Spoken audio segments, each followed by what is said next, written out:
अस्सलाम वालेकुम। Learn PHP with MySQL की एपिसोड 3 स्टार्ट करते हैं। और इससे पहले जो हमने क्लासेस ली हैं उसमें हमने देखा था कि PHP होती क्या है, MySQL क्या होता है, XAMPP सर्वर कैसे इंस्टॉल करना होता है, सर्वर पे काम किस तरीके से करते हैं। तो स्टार्ट करते हैं आज की क्लास। और आज की क्लास में जो चीज़ें हम देख रहे हैं उसमें सबसे पहले हम बात करेंगे PHP के इको स्टेटमेंट की। तो अगर हमें कोई भी चीज़ PHP में सर्वर की मदद से प्रिंट करानी हो, हमारा कोई प्रिंट मैसेज हो या वेरिएबल की वैल्यू हो, तो उसमें हम किस तरीके से इस्तेमाल होते हैं। तो सबसे पहले हमें जो कमांड इसमें प्रिंटिंग के लिए मिलती है वो होती है इको। और इको देने के बाद आप स्पेस दे रहे हैं और स्पेस के साथ ही आप उसे डबल कोट या डबल इन्वर्टेड कॉमा में हेलो वर्ल्ड या जो भी मैसेज आप प्रिंट कराते हैं या कराने जाते हो वो दें, और लास्ट में सेमीकोलन दे दें। तो ये लाइन टर्मिनेट हो जाएगी और आपका मैसेज प्रिंट होगा। Second echo. और इसमें जो चेंज किया है वो है सिंगल कोट, कि आप चाहें तो सिंगल कोटेशन के साथ भी अपना स्टेटमेंट जो है वो प्रिंट करा सकते हैं। ये सिंगल स्टेटमेंट है। इसके साथ ही अगर हम देखें तो इको हेलो कॉमा फिर वर्ल्ड, यानी कि मैंने दो अलग अलग वर्ड दिए हैं इसमें इन्वर्टेड कॉमा में, और ये सिंगल स्टेटमेंट ही काउंट होगा, यानी कि PHP जो है वो इसको एक ही स्टेटमेंट मानेगा। इसके बाद अगर हम देखें तो हेलो और उसके साथ हमने कॉन्कैटिनेट के लिए यानी कि ज्वाइनिंग के लिए हमने डॉट का इस्तेमाल किया है, और उसके साथ हमने सेकंड अपना वर्ड यूज़ किया है वर्ड। तो यहाँ पे जो लोग जावा स्क्रिप्ट जिन्होंने पढ़ी है देखी है तो उन्हें याद होगा कि हमने जावा स्क्रिप्ट में प्लस का सिंबल या प्लस का ऑपरेटर यूज़ करते हैं जो कि ज्वाइनिंग करता है। तो कॉन्कैटिनेट के लिए PHP में हम डॉट का इस्तेमाल करते हैं। इसी तरीके से अगर हम इको ही में अगर कोई HTML का टैग, चाहे वो स्ट्रॉन्ग हो, बोल्ड हो, इटैलिक हो, H1 हो, H2 हो, पैराग्राफ हो, तो जो भी टैग हम उसे यूज़ करना चाहें या उसको यूज़ करते हैं हम, तो वो डबल कोटेशन के अंदर ही होगा। तो ये सारे करेक्ट स्टेटमेंट हैं। इसी तरीके से अगर मैं कोई न्यूमेरिक वैल्यू या इंटीजर वैल्यू PHP में प्रिंट कराना चाहूँ इको की मदद से, तो मुझे उस वैल्यू के साथ कोटेशन लगाने की ज़रूरत नहीं होगी इन्वर्टेड कॉमा। अगर मैं इन्वर्टेड कॉमा यूज़ करता हूँ तो इसका मतलब ये है कि वो फिर स्ट्रिंग हो जाएगा, यानी कि टेक्स्ट काउंट होगा। सेकंड, कुछ लोग PHP में प्रिंट का स्टेटमेंट या प्रिंट की कमांड की यूज़ करते हैं अपना मैसेज और वेरिएबल की वैल्यू प्रिंट करने के लिए। तो ये करेक्ट है, प्रिंट आप यूज़ कर सकते हैं, ये एक ही स्टेटमेंट होगा। इसके साथ आप डॉट भी लगा सकते हैं ज्वाइनिंग के लिए, और उसी तरीके से आप स्ट्रॉन्ग भी यूज़ कर सकते हैं, और उसी तरीके से आप न्यूमेरिक वैल्यू को भी इंटीजर को भी प्रिंट करा सकते हैं। डिफरेंस क्या है? माइनर सा डिफरेंस है। और अगर हम दोनों चीज़ों में देखें तो इको जैसे हमने कहा हेलो कॉमा फिर वर्ल्ड, ये एक ही स्टेटमेंट हुआ। जबकि अगर यही काम मैं प्रिंट में करता हूँ तो ये प्रिंट की जो कमांड है वो इसको रीड नहीं करेगी या इसको एरर एक्सेप्ट करेगी, क्योंकि वो इसको सिंगल स्टेटमेंट नहीं लेती है। तो ये फ़र्क है। और सेकंड जो दूसरा बड़ा सबसे बड़ा फ़र्क है वो ये कि आपका इको का जो स्टेटमेंट है वो फास्टर है प्रिंट स्टेटमेंट से। तो चलें इसको स्टार्ट करते हैं। तो हम अपने कोड पे आ जाते हैं सबलाइन पे, और यहाँ पे मैंने एक न्यू फाइल बनाई है और इसको मैं सेव कर रहा हूँ। सबसे पहले ये याद रखिएगा, जब भी आप PHP पे काम स्टार्ट करें तो अपना XAMPP सर्वर ऑन कर लें, जैसे कि अभी मैंने ऑन किया हुआ ही है। और मैंने सी ड्राइव में आके और यहाँ पे XAMPP का फ़ोल्डर है। इस फ़ोल्डर में आने के बाद यहाँ पे एक फ़ोल्डर है htdocs। तो मैं htdocs में आता हूँ और यहाँ पे एक और फ़ोल्डर क्रिएट करता हूँ जिसका नाम मैं रखता हूँ learn dash php। तो ये मैंने इसका नेम दे दिया। अच्छा, जिन लोगों के पास वैम सर्वर है या वैम सर्वर यूज़ कर रहे हैं, उन्हें 3W के फ़ोल्डर में कोई फ़ोल्डर या कोई फ़ाइल सेव करने की नहीं ज़रूरत होती। सॉरी वैम्प में 3W में होता है, htdoc वहाँ पे नहीं मिलता। तो ये थोड़ा सा ये याद रखिएगा। तो जो वैम्प सर्वर यूज़ कर रहे हैं वो 3W में यूज़ करेंगे अपना फोल्डर, और अगर जो वैम्प सर्वर यूज़ कर रहे हैं वो htdoc में जाए। अब मैं इस फाइल का नाम index.php, या इसका हम कोई और नाम दे देते हैं, हमने कहा एग्जाम्पल 0 या एग्जाम्पल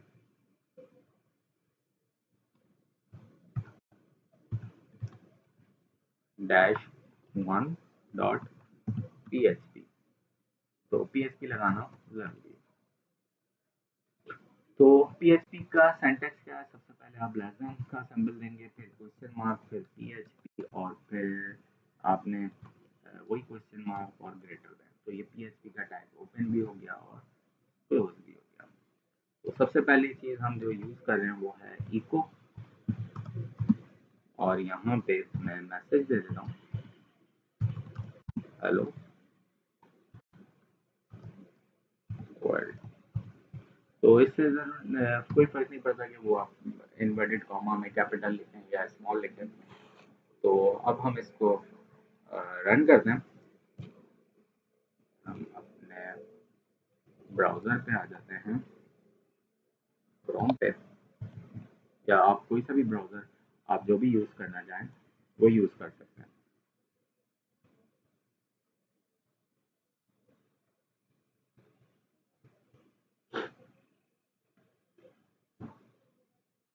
तो जैसे ही आपका ब्राउज़र रन हो जाए, आपने यहाँ पे देना है लोकल होस्ट, और डैशबोर्ड के बजाय आप दे दें लर्न डैश PHP और एंटर कर।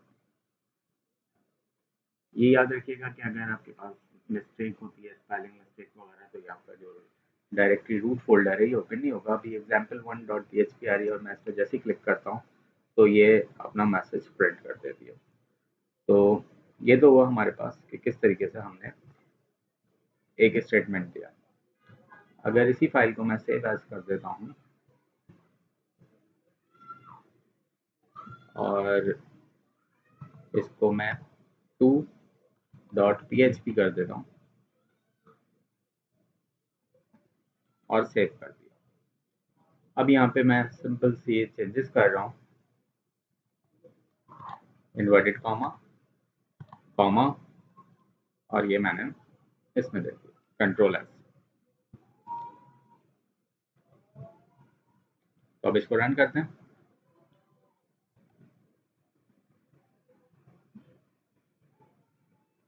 बैक करते हैं, रीलोड करते हैं और example2.php को रन करते हैं। तो ये देखें, ये भी एक स्टेटमेंट ही काउंट हुआ, सिंगल स्टेटमेंट। और इसी तरीके से इसे ज्वाइन कर लें, कॉन्कैटिनेट कर दें।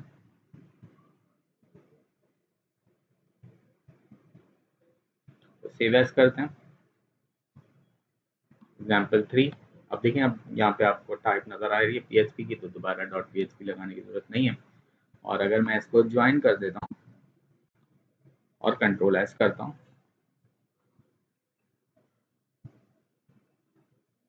रीलोड कर देता हूँ, तो ये कट आ गया।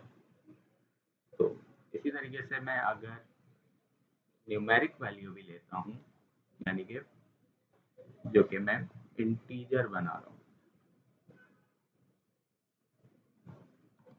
4, और यहाँ पे अब मैं सिर्फ इको 1 2 3 और सेमीकोलन कंट्रोल है,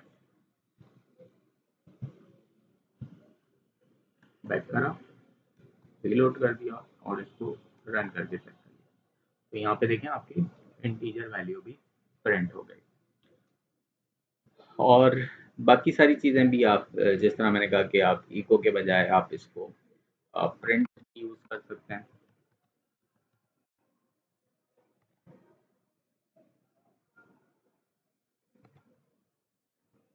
तो example4 कोई,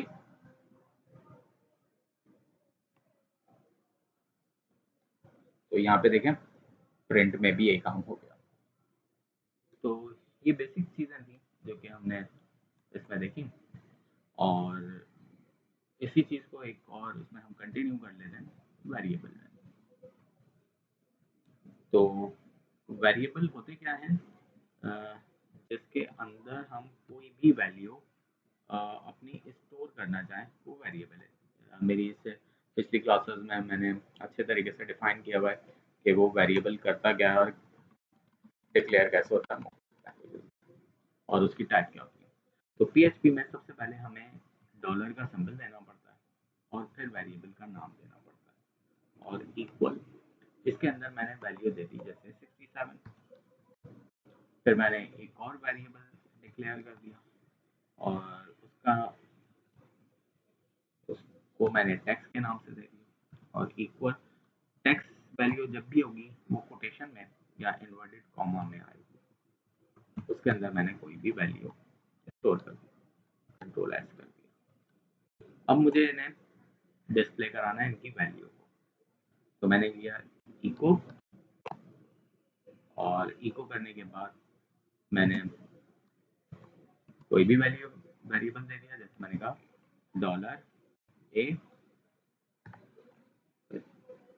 और चाहूँ तो मैंने डॉलर टेक्स्ट भी दे दिया, कंट्रोल एस सेव किया और इसे रीलोड कर दिया और एग्जाम्पल 5 को रन कर दिया। तो यहाँ पे देखें नंबर और टेक्स्ट दोनों ही डिस्प्ले होगा।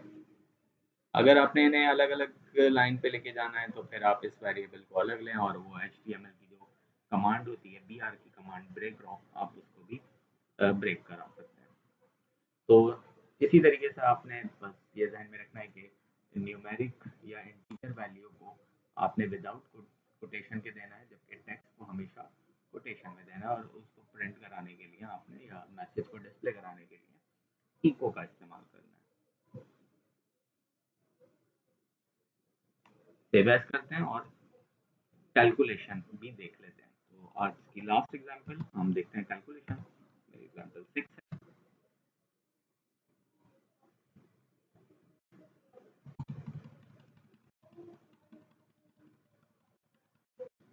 तो डॉलर ए जिसमें मैंने वैल्यू दे दी 56, enter.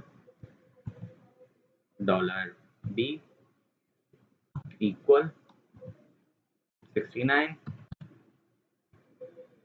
Dollar C equal 33,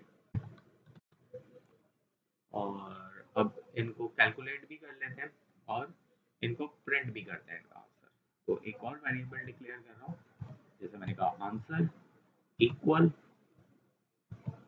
dollar A plus हो जाए, डॉलर बी से प्लस हो जाए, और डॉलर सी से। तो अगर प्लस करना है तो प्लस का सिंबल, माइनस करना है तो माइनस का सिंबल, डिवाइड करना है तो डिवाइड का सिंबल। उसके बाद हम कराते हैं इको, और हम देते हैं इन्वर्टेड कॉमा और अपना मैसेज देते हैं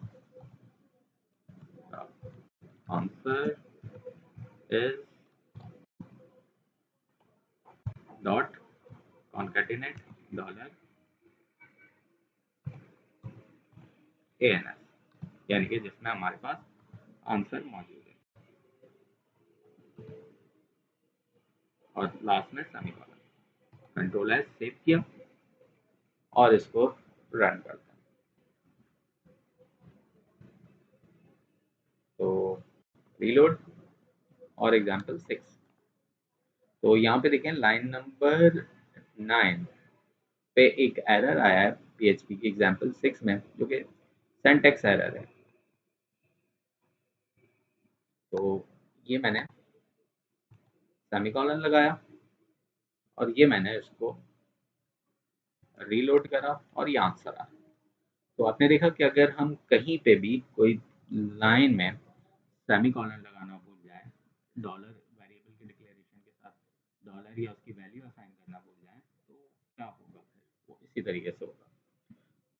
इसके बाद हम आते हैं, तो हमने कहा कि अगर हमें वैल्यू भी प्रिंट करानी है कि ये आंसर आ कैसे रहा है, तो हम इसको भी कर लेते हैं। हमने कहा इको, और जैसे एग्जांपल मैंने कहा वैल्यू 1, और इधर मैं कॉन्कैटिनेट यूज कर लेता हूँ,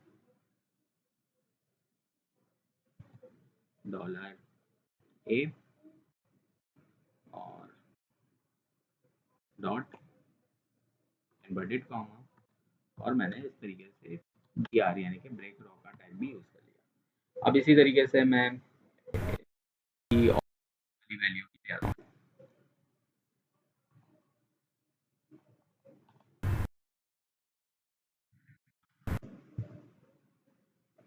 तो ये मैंने वैल्यू प्रिंट कर दिया। मैं सिर्फ इसमें चेंजेस कर देता हूँ कि भाई ये 2 है, इसके वेरिएबल का नाम b है, और ये c है, इसकी वैल्यू होगी 3, कंट्रोल है, और इसको मैंने रीलोड कर दिया। तो ये देखें आंसर भी आ गया और वैल्यू भी आ गई हमारे पास। तो ये आज की बेसिक क्लास थी जिसमें हमने इको, प्रिंट और वेरिएबल देखा। तो कोशिश की थी कि आपके चीज़ें बेसिक से स्टार्ट हों, और चीज़ें इस तरीके से हम बनाएं कि आसानी से समझ में आ जाए।